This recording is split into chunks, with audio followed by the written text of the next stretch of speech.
2005 Ford Freestyle.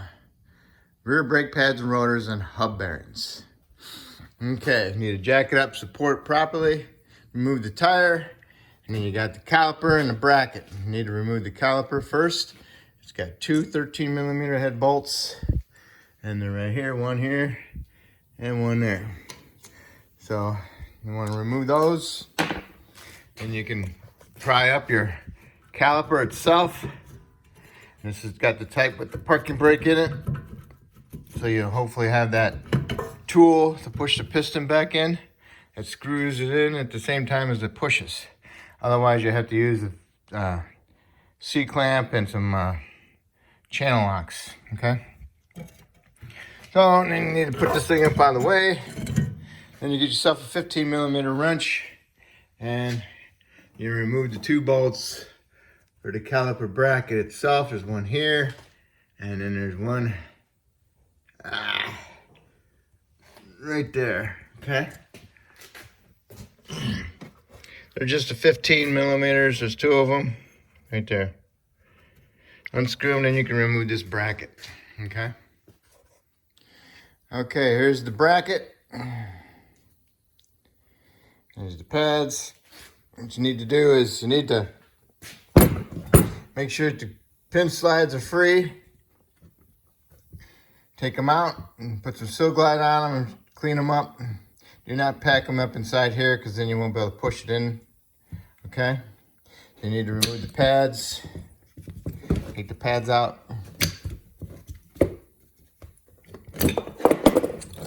You can remove your abundant clips.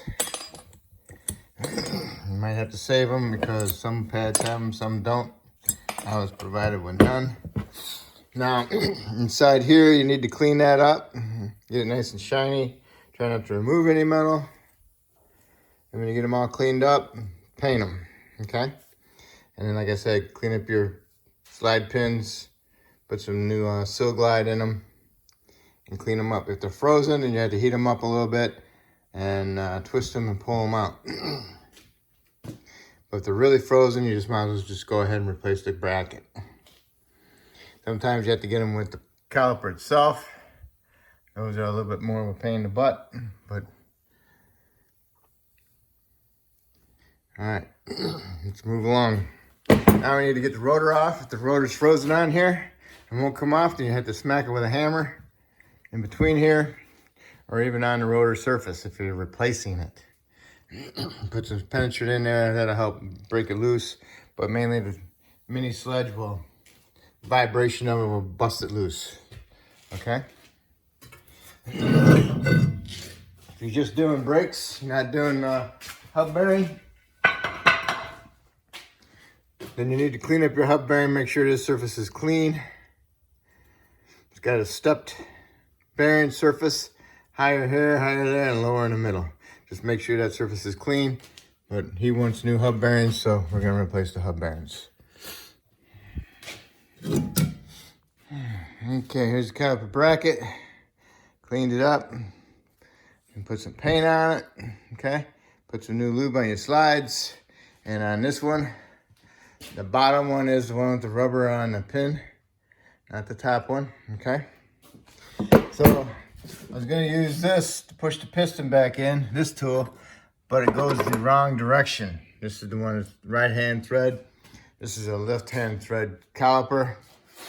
So what I used was, I used one of my plates and this style piston pusher enter, and I turned this one with my vice grips, not vice grips, channel locks, counterclockwise. So this is a counterclockwise piston, so you turn it counterclockwise as you put pressure on it to push it in, okay?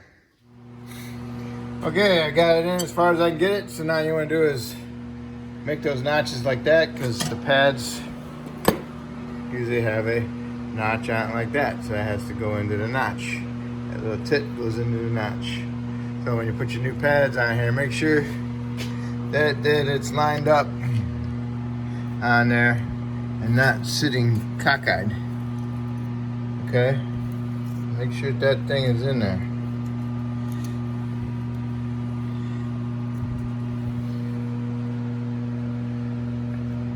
Can't even get mine in there.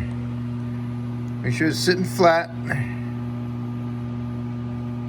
Not like that, okay? Goes in there like that. Okay. When you get together and it's not in far enough, just go ahead and turn it left-hand thread and push it in a little bit more. There is a tool kit that has a right hand and a left hand. I don't have it. Okay. All right, so now I'm gonna do the hub bearing. And it's got 4 15mm head bolts on the back. Spray it down with some penetrant. And loosen up your 4 15mm head bolts and remove them. You can use a breaker bar ratchet, a big ratchet, or you can use a wrench and hit the wrench with a hammer. Okay, all right. Okay, I got the hub bearing off.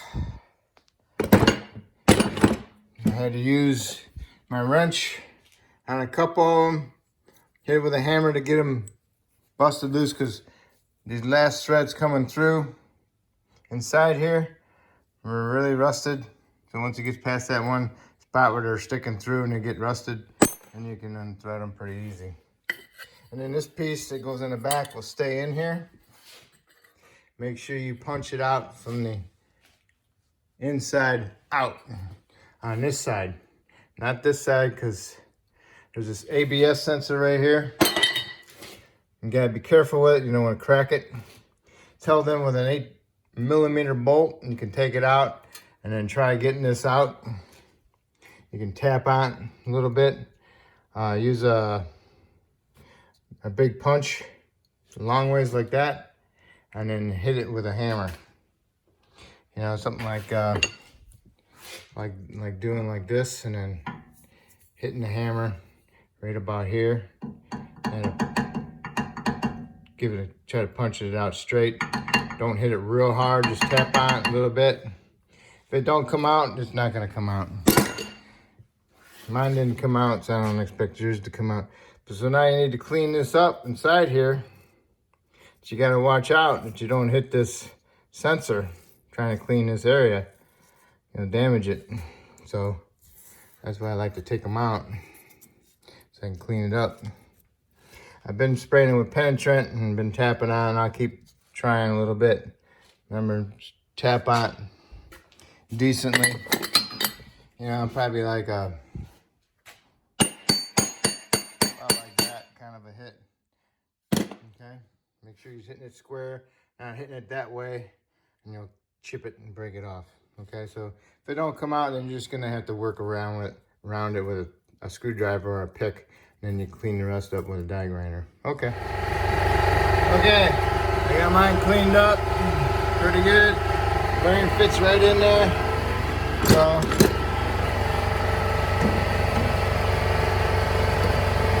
I'm going to put some fits in there nice and flat.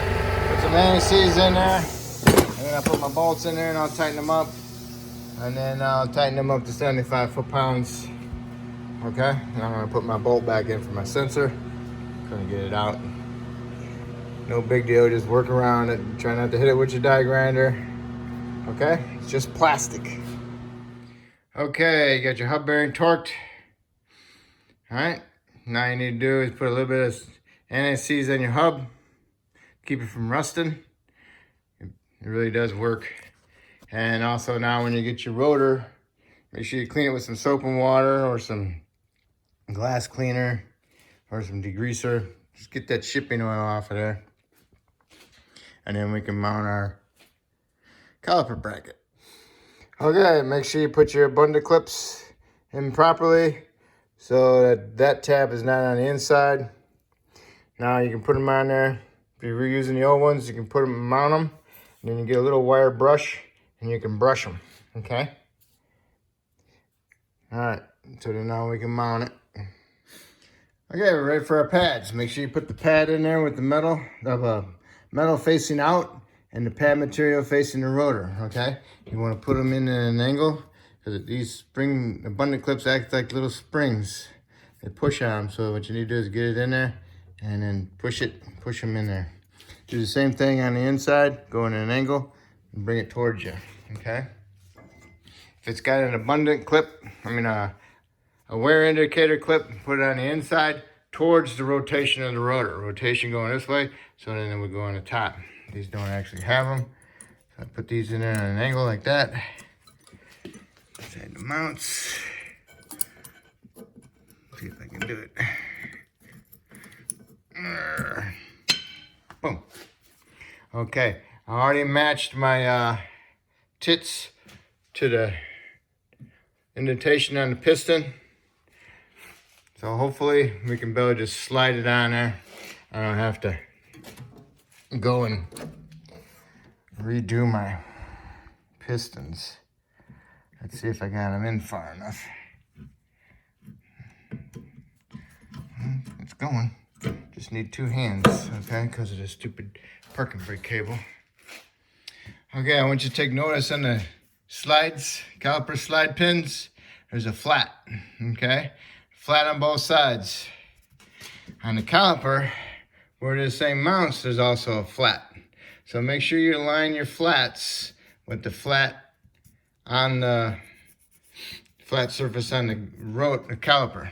Same thing down here. You got a flat and a flat on the pin. Make sure they line up, otherwise you're not gonna be able to get your bolts started. Okay. Then you want to torque them to 28 foot-pounds. And that's about it.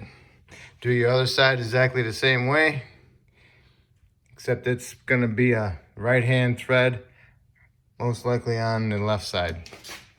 And also, I put the vice grips on here just a little bit, just to keep the rotor from being cockeyed and also falling off. Okay. So now I'm done with the rear. Now we can put the tires on and torque them to 100 foot-pounds. Lower the vehicle down, go inside, pump your brake pedal a couple times, make sure you got a good firm brake pedal, because what you're doing is you're putting fluid in here and you're pushing the piston out to take up that gap. So if you don't do that and you put it in drive or reverse and you push the brakes down, you're not gonna have no pedal and you're just gonna keep on going. Okay, so make sure you got a good firm pedal before you put it in drive or reverse. And always double check your brake fluid. And that's it.